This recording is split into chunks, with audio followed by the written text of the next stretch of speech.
Welcome back. اس وقت جو ساری صورتحال ہے، مہنگائی کی ہو یا دیگر معاملات ہوں، موجودہ حکومت ہو، سابقہ حکومت ہو، سب ایک دوسرے کے اوپر الزامات تو دھر رہے ہیں کہ اگر ہم ہوتے تو زیادہ بہتر ملک کو لے جاتے، لیکن ایک ایسی سیاسی جماعت بھی ہمارے ساتھ موجود ہے جو نہ حکومت میں ہے نہ اپوزیشن میں ہے، لیکن سڑکوں پر ضرور ہے۔ اس کی سڑکوں پہ ہونے سے کوئی فائدہ بھی ہے عام عوام کو؟ فیاض صاحب کیا کہیں گے؟ پی ایس پی کر کیا رہی ہے؟ کیا عام عوام کو فائدہ دے سکتی ہے؟ بھائی پی ایس پی تو اپنی پچھلے 6 سالوں سے یہی جدوجہد کر رہی ہے کہ اس ملک کے حالات کیسے ٹھیک ہوں گے، ہمارے مسائل مشورے دینا کہ کس طرح سے ہو سکتے ہیں، نہیں، ہم تو کھل کے بیان کر رہے ہیں کہ جب تک آپ اپنا طرز حکمرانی ان ملکوں کی طرح نہیں کریں گے، جیسے مثال کے طور پہ اب فرانس کے وزیر اعظم کو دیکھ لیں، جرمنی کے ملک چلانے والوں کو دیکھ لیں، وہ کہاں رہ رہے ہیں؟ وہ سادگی سے اپنی زندگی گزار رہے ہیں۔ بھائی جب تک آپ اپنے طرز حکمرانی میں سادگی کو نہیں لے کر آئیں گے، اس طریقے کے فیصلے نہیں کریں گے جو سخت فیصلے ہیں، جب تک آپ کے ملک کے حالات ٹھیک نہیں ہو سکتے۔ کیا وجہ ہے کہ یہاں سے جو بیوروکریٹ جاتا ہے یا جو جاتا ہے تو وہ آسٹریلیا میں جزیرے لے لیتا ہے، جو ہمارا جج ریٹائر ہو کے سپریم کورٹ کا جاتا ہے تو وہ انگلینڈ میں نیشنلٹی لے لیتا ہے۔ تو پھر جب تک ایسے معیار ہوں گے ہمارے ملک کے چلانے والوں کے، تو وقار بھائی ہمارے ملک کے پھر حالات ایسے ہوں گے۔ اب پاک سرزمین پارٹی پچھلے 6 سالوں سے یہ بتاتی ہوئی آ رہی ہے کہ بھائی جب تک یہ اختیارات، یہ حکومت کی پاور آپ نچلی سطح تک نہیں منتقل کریں گے ہمارے ملک کے، یہ کام تو جو ترقی یافتہ ممالک ہیں انہوں نے 300 سال پہلے کر لی ہے، اور آپ کے جو حکمران یہاں پہ حکمرانی کر رہے ہیں ان کے بچے بھی وہاں سے پڑھ کر آئے ہیں، ان کو نہیں پتا کہ وہ ملک کیسے ترقی کر کے 14 سال سے آپ نے جمہوریت کا الگ لگایا ہوا ہے، راہ لاپا ہوا ہے۔ تو آپ مجھے بتائیں جمہوریت نے کیا فائدہ دیا؟ آپ مثالیں دیتے ہیں ترقی یافتہ ممالک کی، تو میں یہ پوچھنا چاہتا ہوں، میرا یہ سوال ہے کہ چین میں کون سی جمہوریت ہے بھائی؟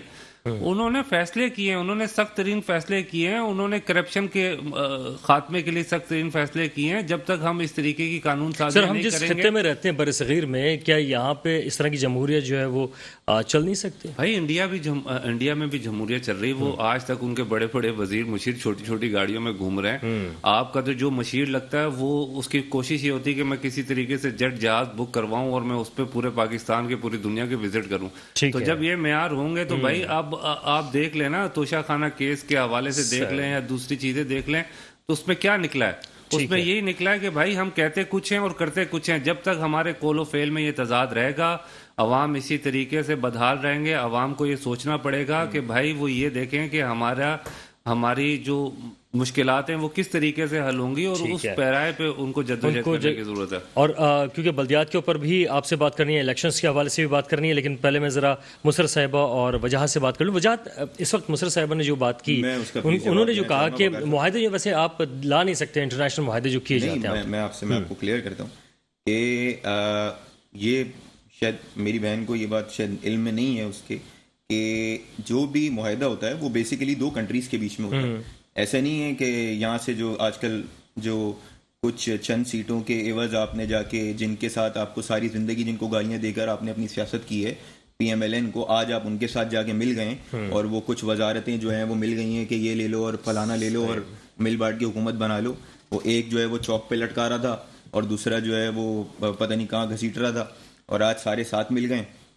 سر قومی مفاد میں ملے، قومی مفاد جو ہے وہ بڑا عمران خان کے آتے ہی یاد آ گیا، ورنہ پہلے ایسا ہوتا نا کہ ساری حکومتیں مل کے 2/3 میجورٹی پہ عوام کے حق میں کوئی قانون پاس کرتی ہیں، ایسا قومی مفاد تو ہمیں نظر نہیں آیا۔ تو اس میں ایسا ہوتا ہے کہ وہ پبلکلی آئی ایم ایف کا کانٹریکٹ دکھانا، اور جو میری بہن نے ذکر کیا کہ 2 کنٹریز کے ایمبیسڈر کے بیچ میں ڈائلاگ ہونا، اس میں اور ایک آئی ایم ایف کے کانٹریکٹ میں بڑا فرق ہے۔